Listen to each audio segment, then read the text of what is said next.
And 10, 4. All right. Hey, everybody. How you doing?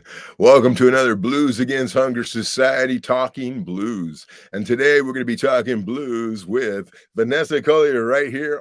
She's actually on screen with me right now.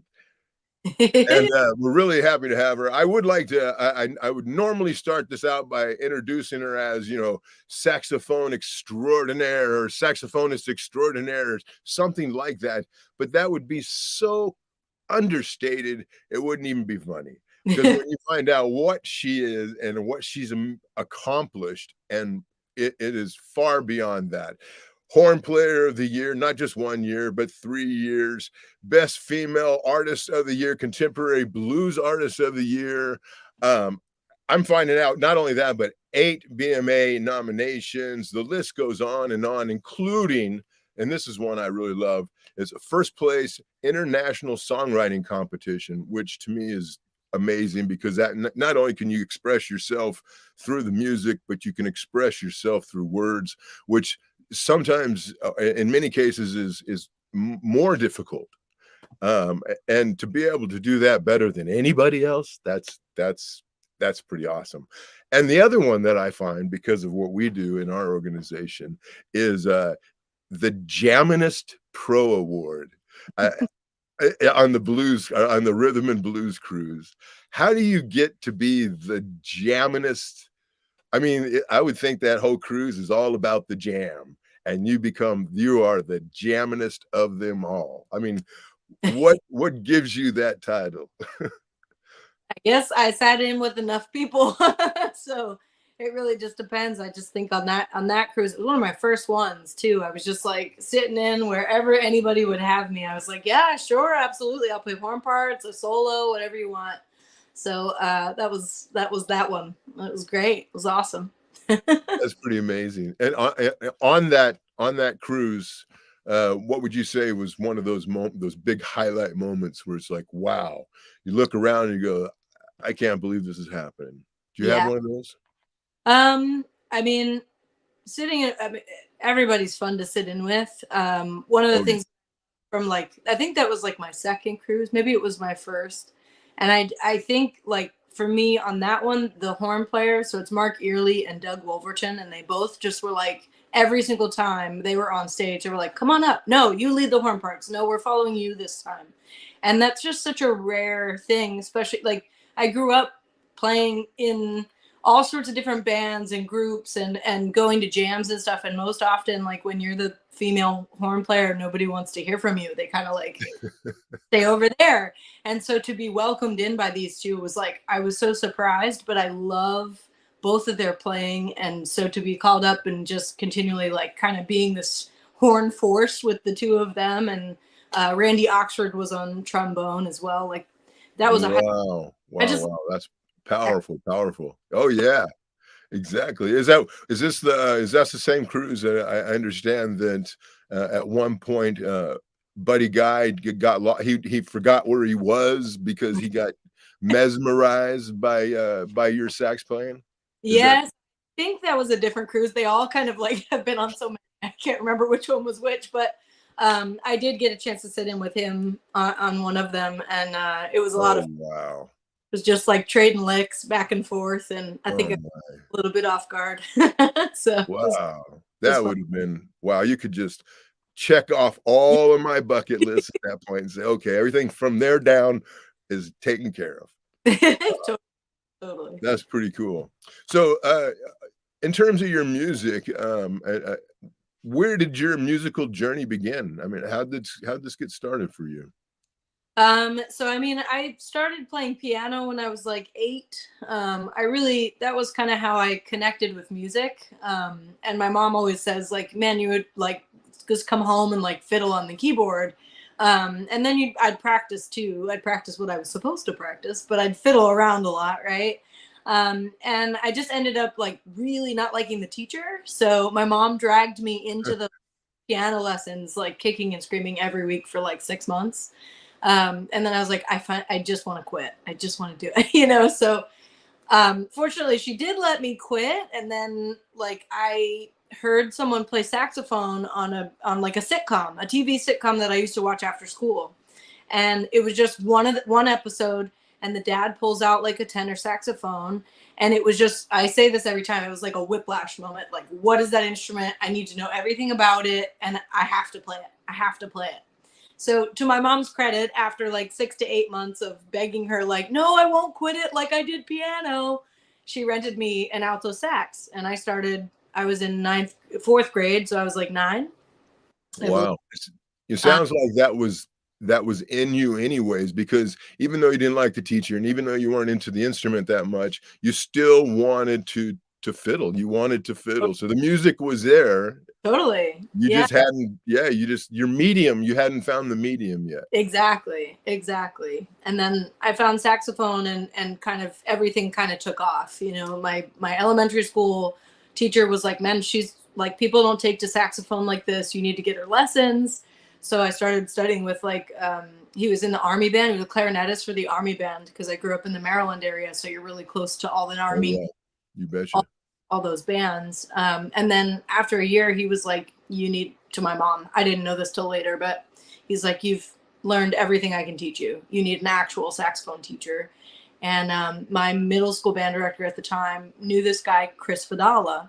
And I had no idea who he was at the time, but he was Chuck Mangione's saxophone player for 20 years. Saxophone and woodwind players, because he plays everything, clarinet and flute.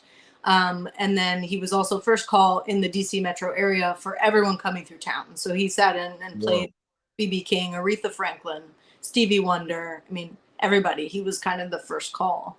And so I auditioned for this guy, and he was like, oh, I don't take anyone under the age of a high schooler. And I was at 6th, 7th grade at the time. And so lots of begging from my middle school band director, and I showed up. My goodness. Concerts. So he finally took me on as a 6th or a 7th grader. I think I was 7th grade when he officially took me on.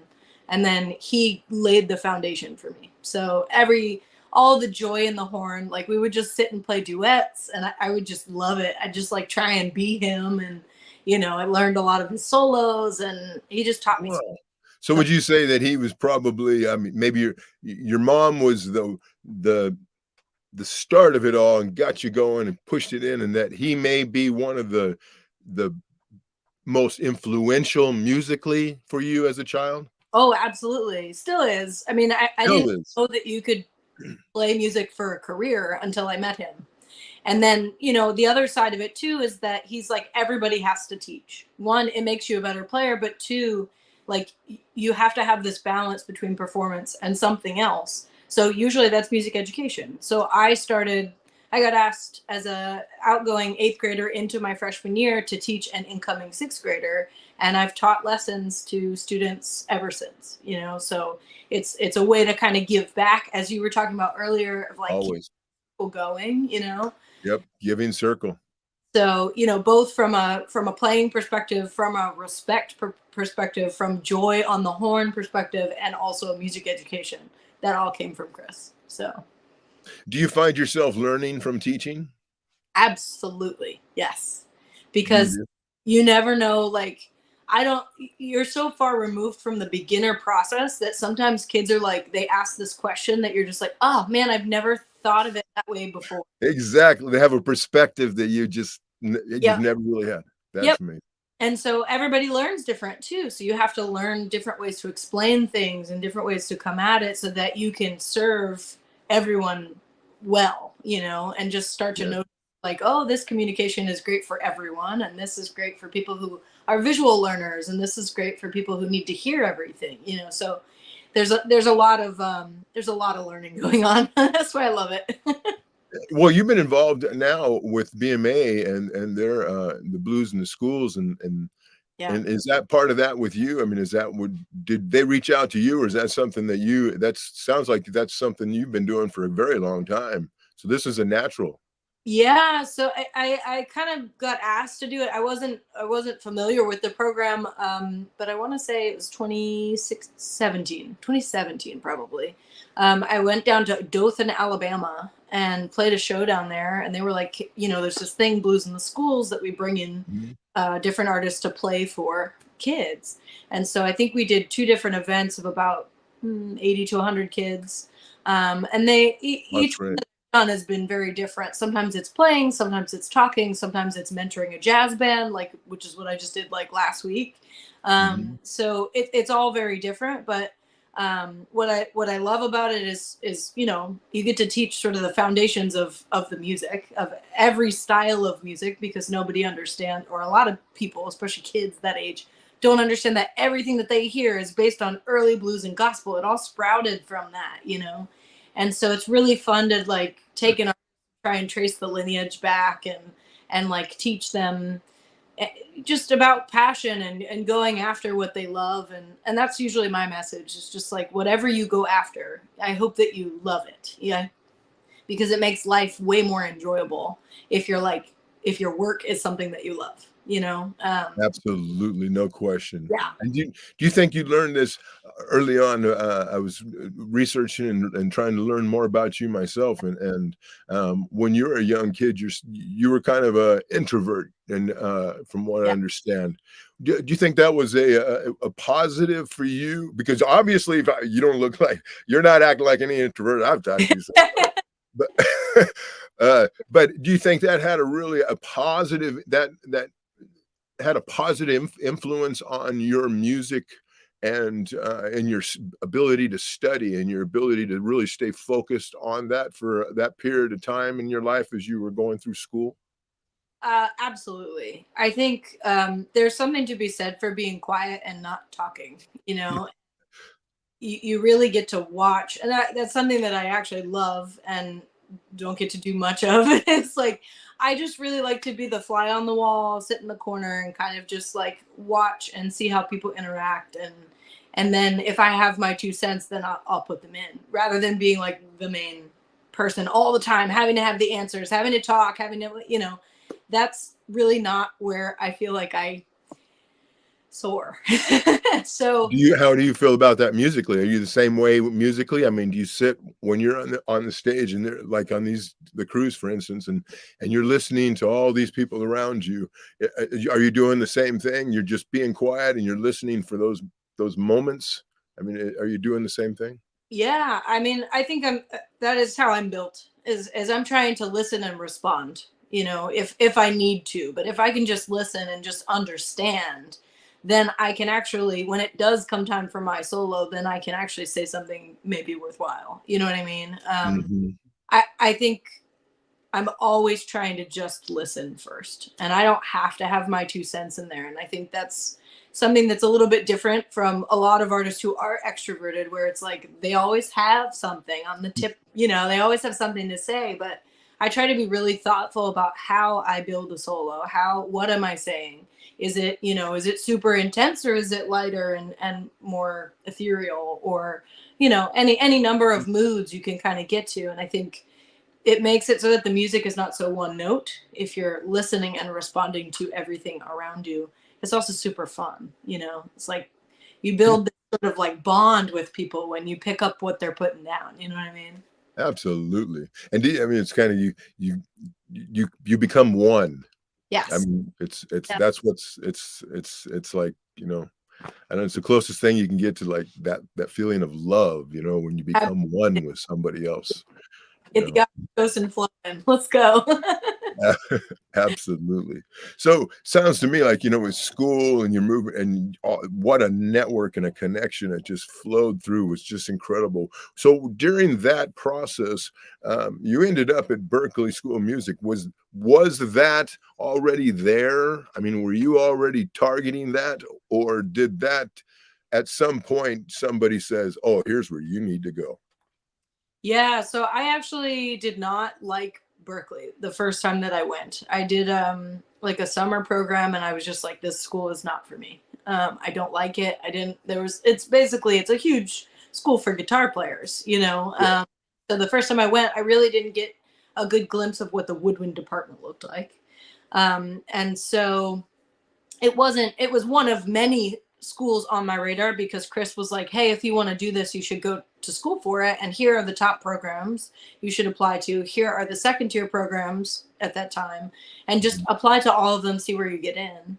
And I did ones that I did a summer program at Eastman, kind of same thing, where I'm glad that I fell in at Berklee. I'm glad that I gave it a second chance and I went back and I did the college visit anyway, because that was why I was like, oh, I kind of like this though. You know, it's not I found a lot of the jazz schools to be like, here's the curriculum. You must fit into this little category, this box. And also, you know, the playing coming out of these schools, albeit like amazing, sounded very similar to me. Everyone sounded like they were shaped by the same mold. Oh, I got you there. Yeah. That wasn't super appealing. Whereas Berklee is like, man, you can do country music, you can do bluegrass, you can do jazz, you can do funk, rock. It's just so much. And so, you know, I landed super well because I went in thinking I was going to be a jazz saxophonist. Within the first couple of weeks, I was like, oh no, I really want to explore this music technology degree, music production and engineering. I was like, ooh, okay, well, I'm going to do a major then in performance.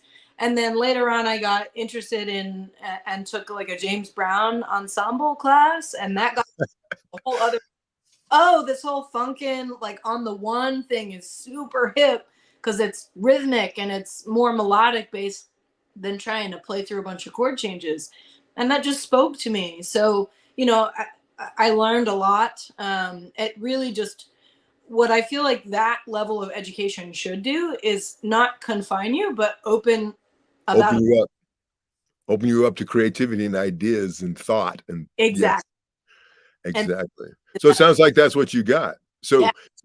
So when you left, what would you say you left Berklee with? What was that nugget that you say this is the thing that I take with the greatest value that I'm leaving Berklee with? What would that be? That's such a great question. I think the thing that I learned is you can learn anything that you are passionate about. You know, I walked into a music production program and was the least experienced of everyone there. It's like 8 to 12 people in a class. Everyone had run live sound. Everyone knew signal flow. I knew none of this. And I walked out not knowing a ton either, but it opened the door. And now it's like, I can run sound on a gig because I understand, where everything's running into, how it's coming out, you know. It just like broadened so many things for me. So, and now if I'm don't know something, I go research it and I can learn it and I can learn how to apply it to what I'm doing. Because you understand it as well. Yes, exactly. So I think it gave me the confidence to know that and to know that like, I don't have to know everything right now, but you know, just put some time in and you get. So you, Darren, was it the last year of that when you're doing all this and getting a dual degree at Berklee, and you're going in with jazz and you came out, your music obviously is covers. I mean, you got the funk, you got the groove, you got the rock, you got the blues. It is all there. So when did you start collecting all that stuff and adding it to your sound? I mean, at what point did that happen? Was it at Berklee or was it after? Or before? I think it's been happening throughout. You know, I grew up listening to pretty much everything. We had on Aretha Franklin and Ray Charles, and we had Jethro Tull, and we had country music because I was born in Texas. So hearing all of the old school country before it became pop country too. Yes, so, of course. You know, and as well as top 40. Like I listened to everything that I possibly could, you know, and I think it all informs what I do today. You know, I don't love any one particular style better than the others. They all give me a different chance to like voice differently. So singing will change. How I play the saxophone will change. And it's just fun for me to be like, okay, it's a challenge. You know, can I be true to this form of music? Can I be true and play a great rock saxophone solo? And can I play a Maceo Parker style funk solo? And can I sing like, I don't know, Nora Jones or Bonnie Raitt, or can I? Oh my, and you can. The answer is yes. Yeah. Thank you. So that's it. It's just always trying to be like, well, this grabs me for some reason, and you know, let me write something in this style. And I don't know. It all just seems to come together somehow. I have no idea how. It's magic. Well, it has to be in some case. I mean, Yeah. but so let's say, well, then in the music style, then, if there were to pick one, just one, that is you're building yourself a house, or you're building yourself a pizza, and you need the crust, you need the foundation, but you have a slew of ingredients in front of you. Yeah. What is that crust? What's that foundation? What's that genre that lays that foundation for you that you pile everything else on top of? Well, I feel like it is blues. I mean, that's how I started improvising. That's how I started finding my voice in music. Was middle school band, 6:30 a.m. when we got jazz band, and the first thing we do is we play a 12-bar blues. And I just remember being an introvert and like just feeling like I could never vocalize my thoughts well enough. And yet when I played through this 12-bar blues, I felt like it was the fullest expression that I had ever felt.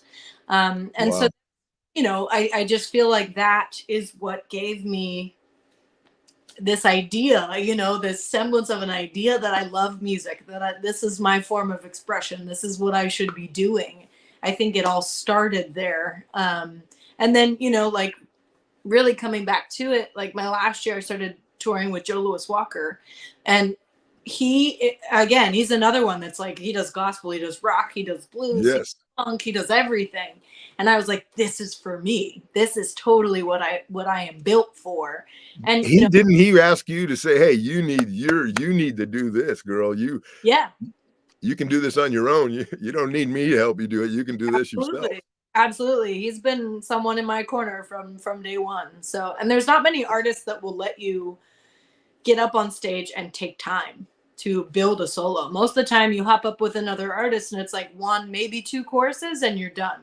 Joe was like, no, I think you've got more. Play 5, play 6. Come on. As long as you're saying something, let's go, you know? And I think that was a huge part of me trying to build and find my own voice as well, is just having the opportunity to play with a great Grammy nominated artist and being given the opportunity, given the chance to shine, you know? So that was pivotal. So in your when you're writing music and putting music together yourself, and you're talking about how much you learned coming out, I understand that you were starting out with Logic and GarageBand early on. Yeah. Do you still mess with that stuff yourself, or you just leave it to those guys? Oh no, I mean, I love, if given the time, I love to actually build demos for the songs. And so like my whole second record, I had everything. I played bass, I played, you know, keyboards, I played guitar, I played everything just to kind of get the structure of the song out, and the feeling of the song, before handing it over to other musicians. So I use Pro Tools all the time. That's my method now, because that's your go-to. Didn't you play everything on those on your 2020 release of Heart on the Line? Wasn't that didn't you do the same thing? Yeah, I played a lot of things. I wrote, you know, 8 of the 11 songs on there, produced the whole thing, played 4 different saxophones on it, and then did all the background vocal work and saxophone work, background vocal and most of the lead vocal, like from home. I recorded all that from my bedroom, you know. That's amazing. So yeah, that's again, thank you, Berkeley. That is, well, there you go. There's another one. But now you play many of these instruments. So how many instruments would you say you can play enough that you would actually perform with it in front of an audience? Yeah, that's a good question. I always play sax and sing, and I play a little guitar on the set always. I would actually love to get to the point where I feel comfortable playing drums and bass, like behind someone else. Again, this is just my introversion, is I love to just sit back and watch somebody else and support somebody else. So I would love to play all of that, as well as rhythm guitar, more rhythm guitar and keys. Would love to. I don't know that I have the confidence yet to go out and do it, but you know, I try and do solo gigs and little videos from home, where I play everything just because. how do you find the time? I mean, it's when you start to get as busy as you are now, and you got a tour coming up, how do you find the time in your personal life to combine, rehearsing and getting prepared for that with being creative and writing and walking your dog when it's really cold outside? I mean, how do you do all that? There's a puppy too. I know that I always balance it well. It's not like, oh, I have set aside hours to, an hour to write a day, an hour to play sax, an hour to do this. It's more like I go through phases of, oh, I really want to learn more about this. And so I'll spend more time on guitar, or I'll spend more time honing piano.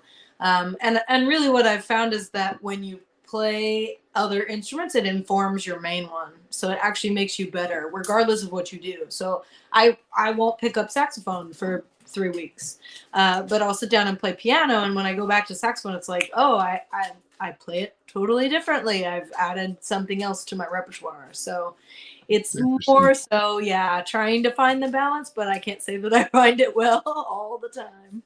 Well, I would say then, how about this then? As a musician and all of those instruments, what would you say is your greatest strength as a musician? Just that one, it doesn't matter what you're playing, what it is, your greatest strength as a musician.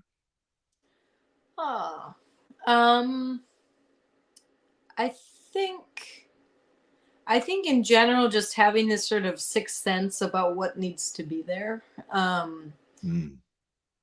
don't know that I can explain it, but it's like being able to, again, synthesize what you've grown up with and what into a playing style on whatever instrument you're playing. So being able to play a rock guitar kind of pattern or something on bass that would complement that, just trying to layer. I think having the ears to be able to do that is all. So you hear it in your head before.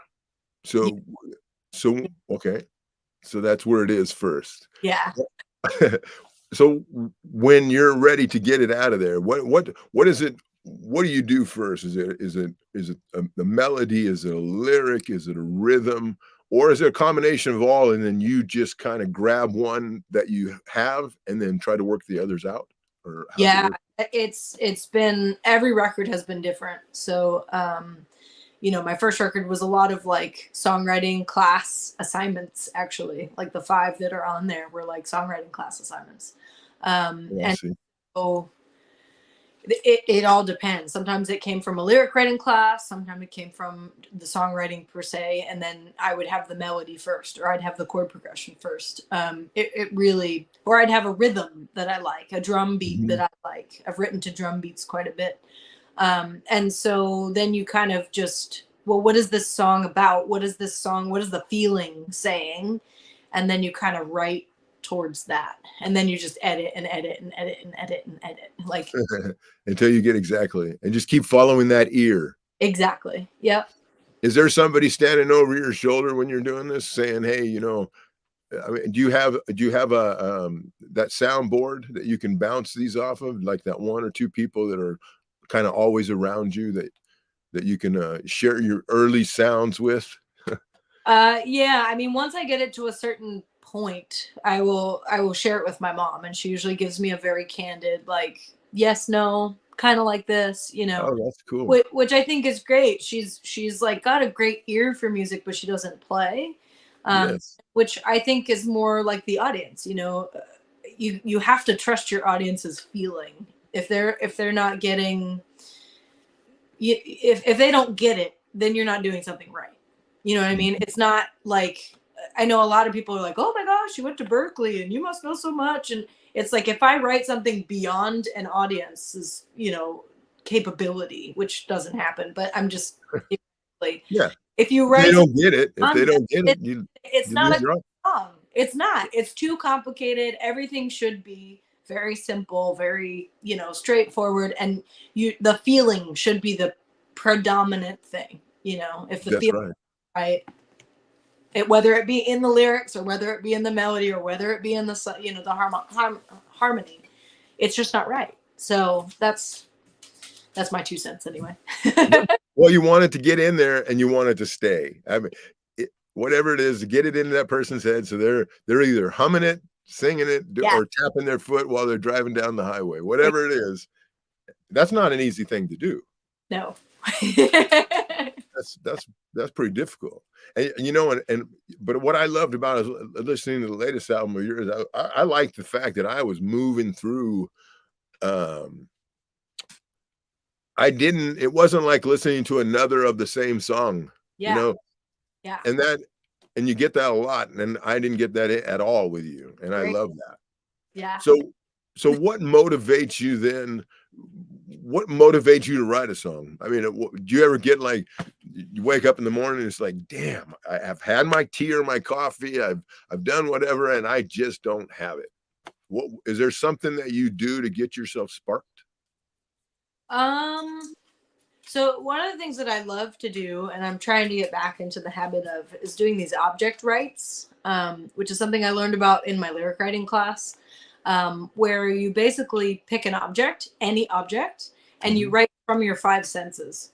So using all of that, you know, what if you put yourself in the room and, you know, say it's a ladder that you're picking as your object, you're thinking about how the wooden rungs feel underneath your fingers. You're thinking about what it sounds like when, you know, you put it up against the wall. You're thinking, oh, all the times you use that ladder to paint with your grandma or something like that, you know? So it's very sense-bound writing, and it's like, it's amazing what happens and what comes out of that, because all it is.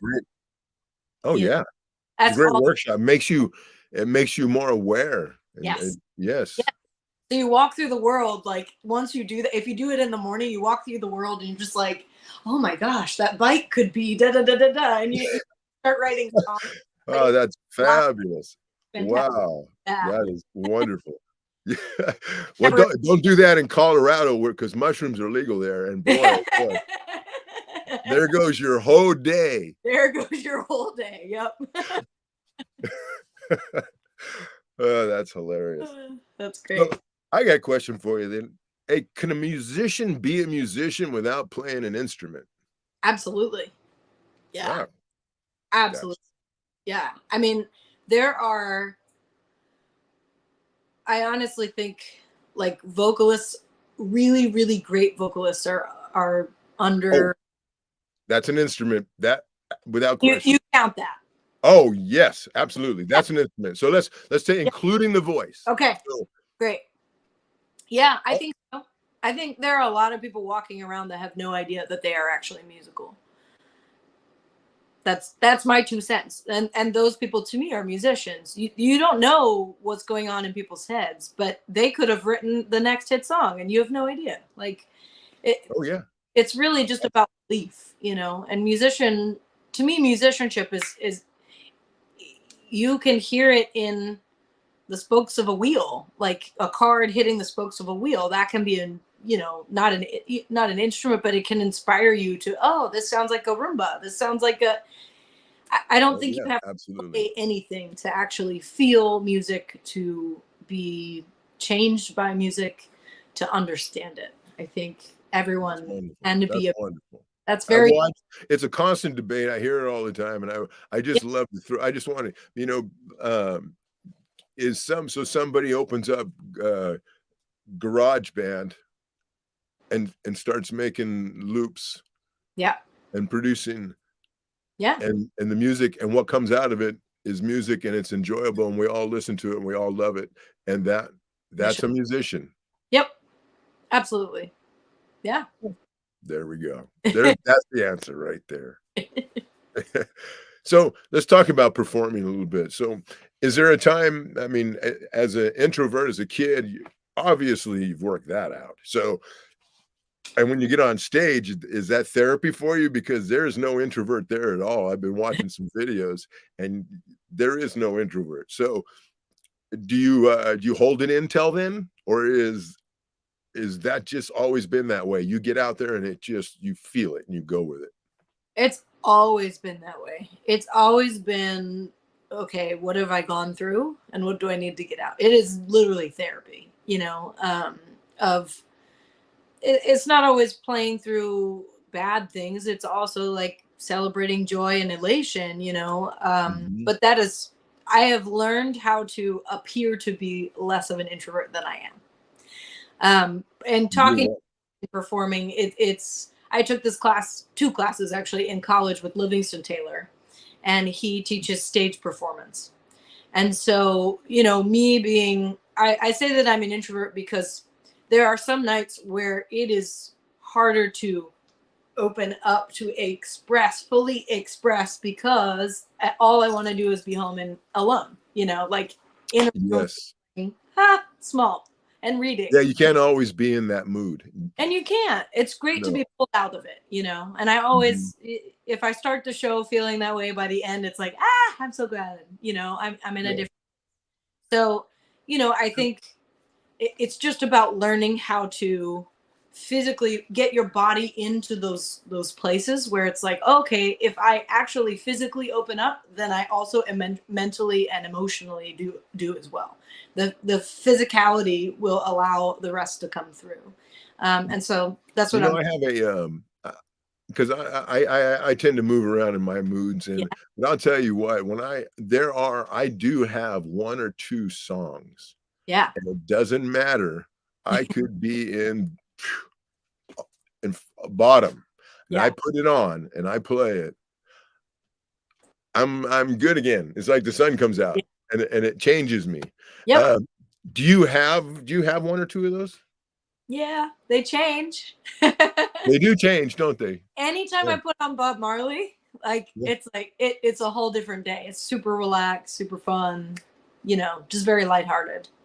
Um, so he's definitely one, especially of late. I like this other artist. She's new. Her name is OG, and every Oh, time, gee.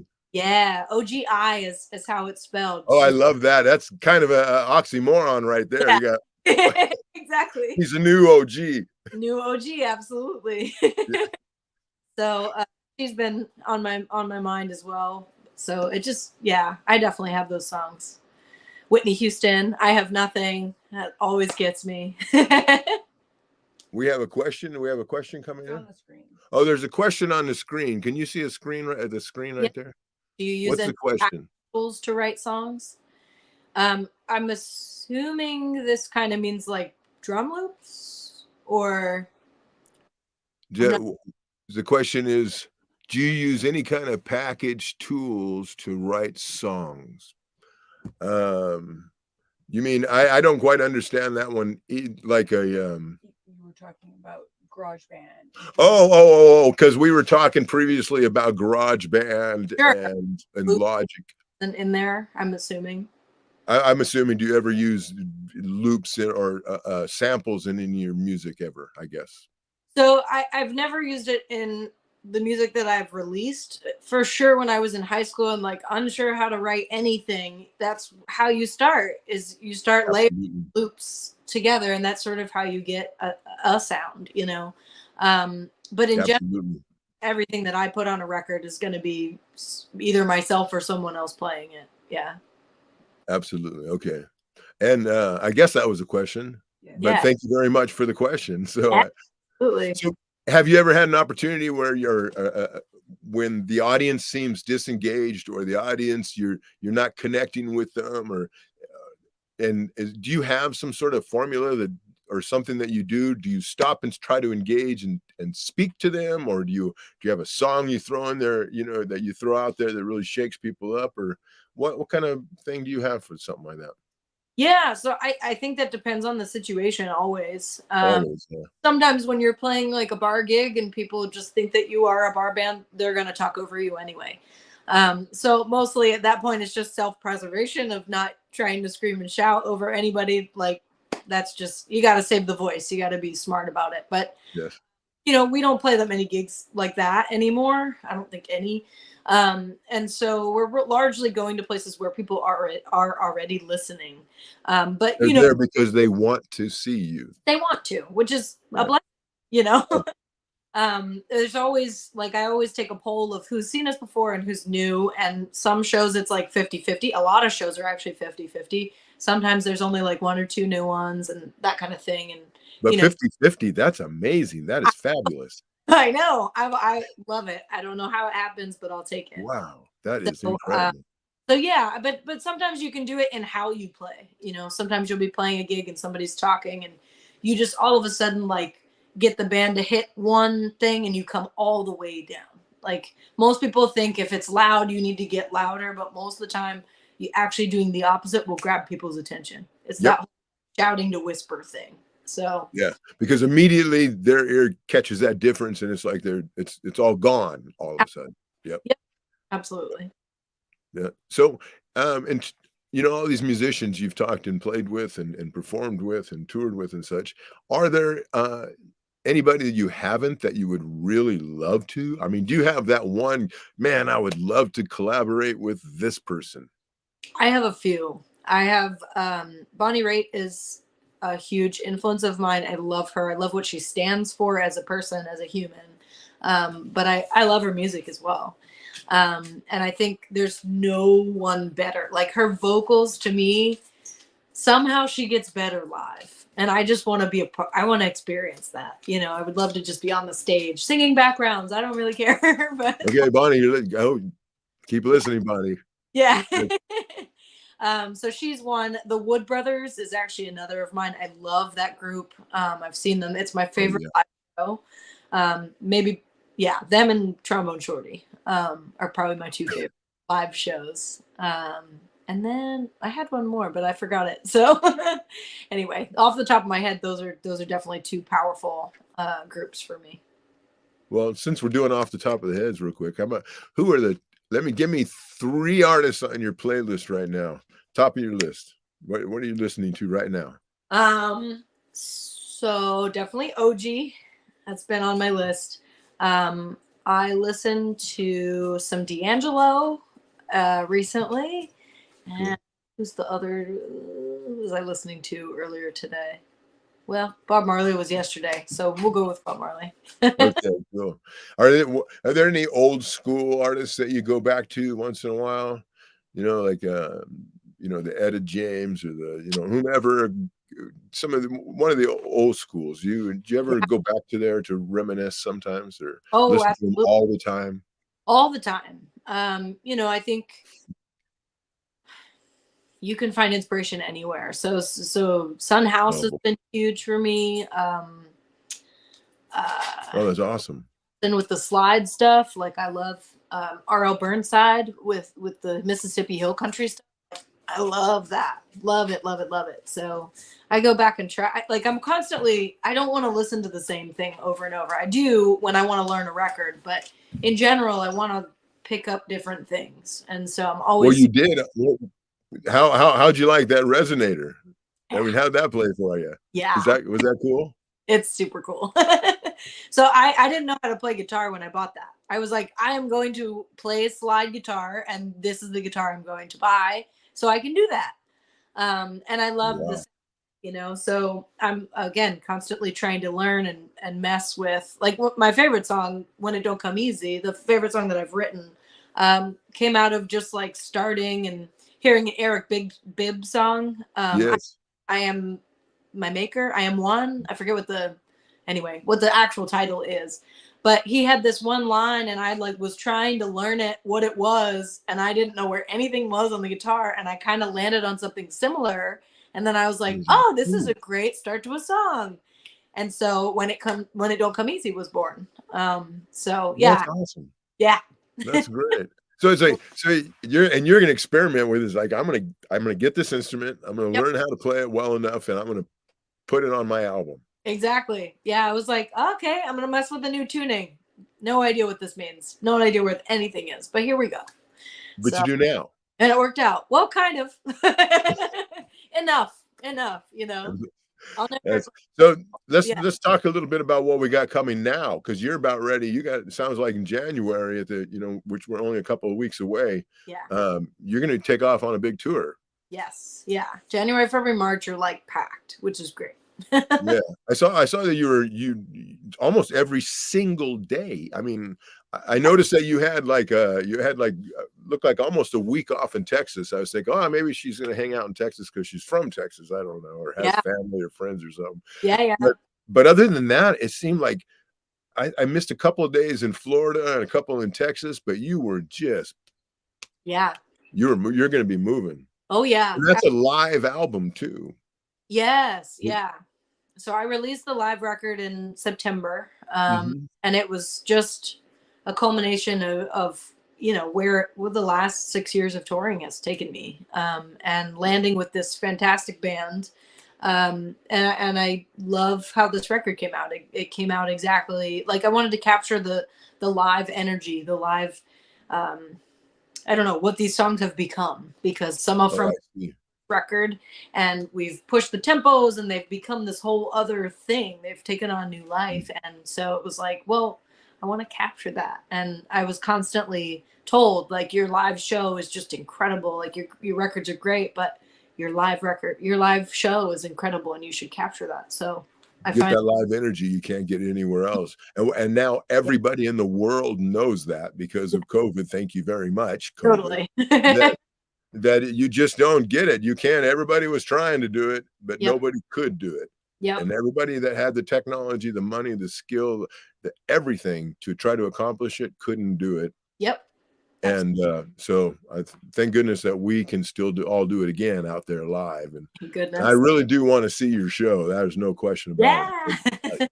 Well, And so live at the power station. So that is I don't see it often that you're touring on a live album. That's pretty awesome. And so Yeah. this band is this band the same band that played in all the songs on the album, Yeah. or is, Exception of the keyboard player. So in this next upcoming year, we're gonna roll without keys, mainly because harmonically, I'm looking for a little bit more space, and I find that I can play and sing differently without that. But hopefully in the next, the guitar player always switches out as well. So Laura Chavez is on the record. She's with us oh great. a lot of next year. Oh yeah, she's awesome. Yeah, she's great. But She's bass awesome. and drums will definitely be the same. And I love that group. So we're gonna rock it. That's cool. So you guys get together. How often do you just like get together before you start working on an album and get together before you go on tour? Or do you guys have like a running thing that maybe once a week or once a month or once every 2 weeks you get together or something like that? I've got friends joining. Oh, they're all around me too. You just can't see them. So we actually don't get to rehearse all that much. Everybody is from everywhere. So the drummer's up in Syracuse, but the bass player is in San Diego, as well as Laura is in San Diego. Other guitar players are in New York and Connecticut. So we're spread all out. So usually when we do a record, like a studio record, then we'll come together for like the week before and start to work stuff out, and then go record. For the live record, we've been playing these songs for years. Yes. Ooh, am I back? Yeah, you're there. Good. So yeah, we've been playing them for a while. It was just about like playing it start to finish and hopefully getting good takes, which we did. Well, can you, if you don't mind, can you just name off, just give me written time each of those players so we get their names real quick. Who's in the band that's going on this tour with you? Just real quick. So on drums is Byron Cage. He's played with Jason Ritchie and Joe Louis Walker and everybody. On bass is Andrew Crane, and he's based in San Diego. Plays a lot. He's great. We've jammed with him. We know Andrew. Oh, yeah. Then yeah. He's awesome. He holds it down. Yeah, he's been at a couple of our food drive jams in Vista. Yeah. Oh, that's awesome. I had no idea. I'm gonna have to text him after this. And then and Laura's on guitar, and possibly Arthur Nielsen as well. Wow. So yeah, that's a powerhouse band. Absolutely, always. Yeah, well, that's again for the power station. You can't ask for more. That's pretty cool. Yes. Yeah. Sir. Well, let me ask you a couple other like closing, because we're just about ready. We're going to wrap this up pretty quick, but I always like to ask a couple of things, and then and this one specifically because it has a different meaning to everybody that I found. But what does the blues mean to you? So I find it to be the most cathartic form of expression. And that's whether you're listening to it or whether you're playing it. I just think it reaches a part of your soul that a lot of music can't.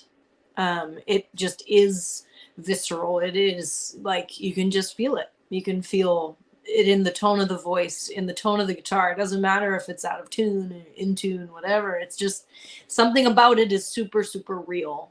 And I think that's what draws people to it. That's why everyone feels lighter when you finish a show and you've played a bunch of blues songs. It's like, you know, they've experienced this wide range of emotions and they're able to get out the frustrations or the joys or the everything that they possibly feel.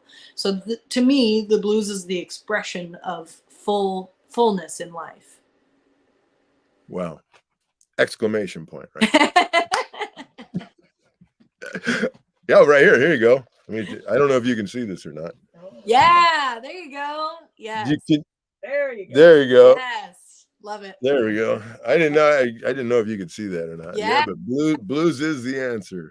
Absolutely. Absolutely. All right. Now, if you could just do one last thing for me and just introduce yourself and say music and meals heal. All right. Well, I'm Vanessa Collier, and music and meals heal. Thank you very, very much. Thank you very much. It's a real pleasure to talk to you today. I want to thank you for joining us. Thank you so much. And I wish you were. I know you're going to be in Oceanside. Yes. You're going to be in Oceanside, San Diego. I got to check the date. We might come up and see you. Please do. Yeah, I would love. Yes. And we're going to get the word out on that calendar. So we'll help get the word out on that. So everybody can come by, and we're going to get everybody we know in this neighborhood to know about Oceanside. Okay. Thank you. I I promise you, and we're going to get there ourselves, whatever it takes. All right. Sounds like a plan. I look forward to it. Yeah, I look forward to it too. Yeah. So thank you, Vanessa. You have a wonderful, wonderful afternoon. Try to stay warm if you can. Will do. And we'll talk again. Thank you very much. Thank you very much. Cheers. Oh.